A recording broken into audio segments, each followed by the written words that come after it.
seu direito.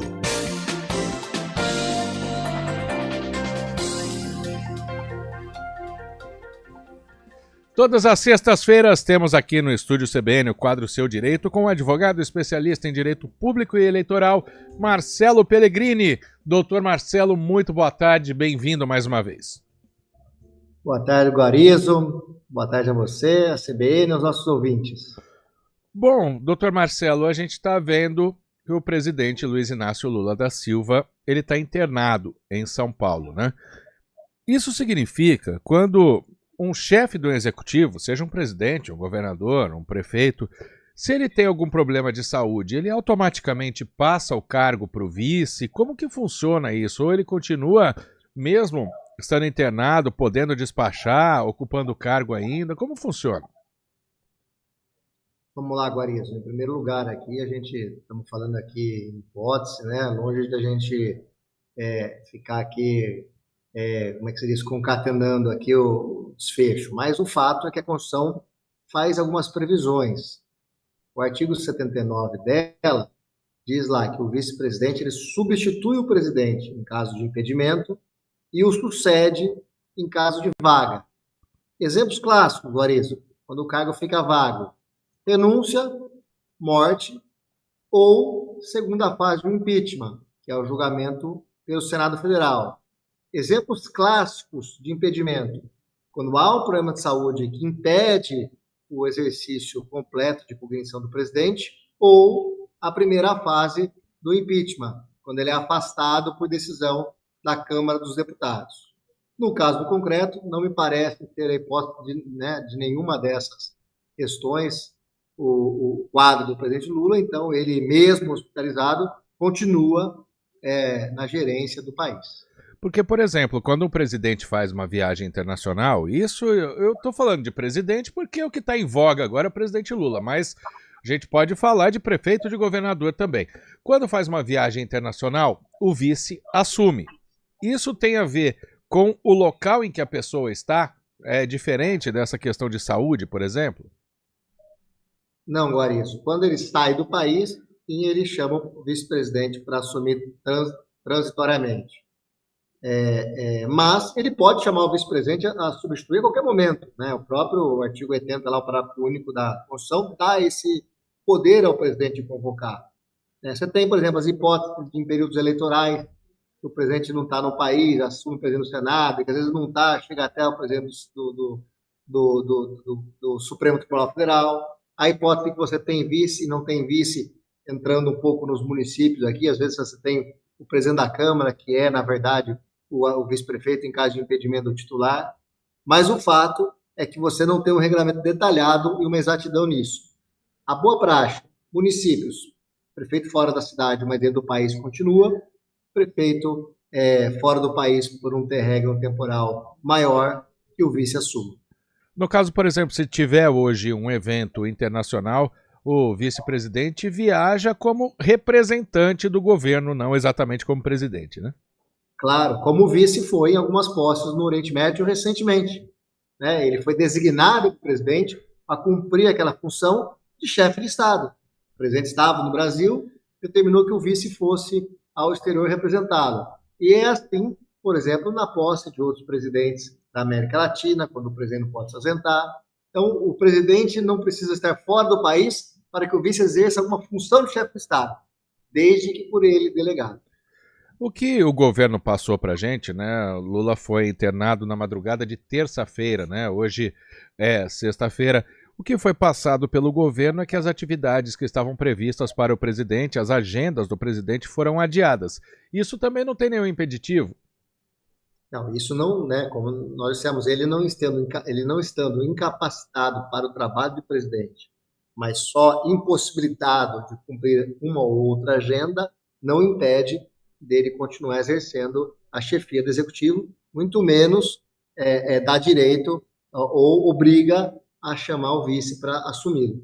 Então, algumas matérias ele está deliberando do próprio hospital, não vejo problema quanto a isso, e outras matérias talvez ele esteja delegando a seus assessores prévios. Reunião com o Congresso, pode passar para o ministro lá da Casa Civil da Educação Política. o recebimento, havia um chefe de Estado em Brasília essa semana, o vice-presidente acabou recebendo ele, e assim, digamos assim, na prática, a nação não para. Quando a gente sabe, por exemplo, legislativo, seja Câmara, Assembleia, Câmara Municipal ou Câmara Federal, Senado, né, Congresso Nacional, a gente sabe que existe como é que chama o período? Recesso, né? Que inclusive Excesso. vai entrar agora, né? O caso de chefes... Quinta-feira. Isso, quinta-feira. Os casos de chefe do executivo, eles têm direito também a período de férias, de afastamento, de recesso? Recesso não, férias sim, né? O recesso ele é índice do Poder Legislativo e do Poder Judiciário. Todos começam do Judiciário agora no dia 20, dia 19 é o último dia. Alguns retornam no dia 7 de janeiro, outros retornam só no dia 2 de fevereiro. E o Legislativo também tem um período dele de julho e de dezembro e janeiro, que ele também entra em recesso. Doutor Marcelo...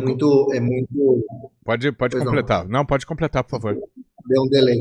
É previsto isso, inclusive, nas constituições, nos regramentos do CNJ, do Congresso Nacional. No caso do Legislativo, ele ainda tem algumas obrigações, ele tem que votar algumas normas antes de sair do recesso. Por isso que ele não tem uma data exata de quando ele começa. Já no Judiciário, não, é um calendário fixo e previsível.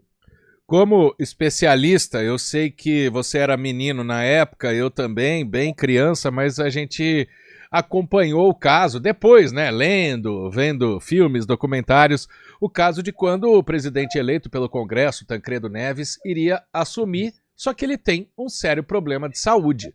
E aí ele tem toda aquela preocupação, porque ele seria o primeiro presidente civil depois do regime militar, e ele, pelo que dizem, né, pelos relatos da época, ele escondia a doença dele para tentar tomar posse o mais rápido possível e evitar que os militares continuassem no poder.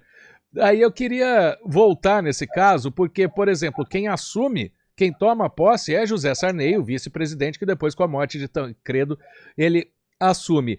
Então, e hoje a gente teve aí tentativa de golpe de Estado, né? A gente está vendo tanta investigação. Isso pode acontecer também se o presidente está doente, o vice assina a posse. Não é caso de posse hoje, mas para comparar os casos. Vamos lá. Hoje nós vamos ter posse agora, 1º de janeiro, de prefeitos municipais, né? Nós tivemos eleições aí no final desse ano.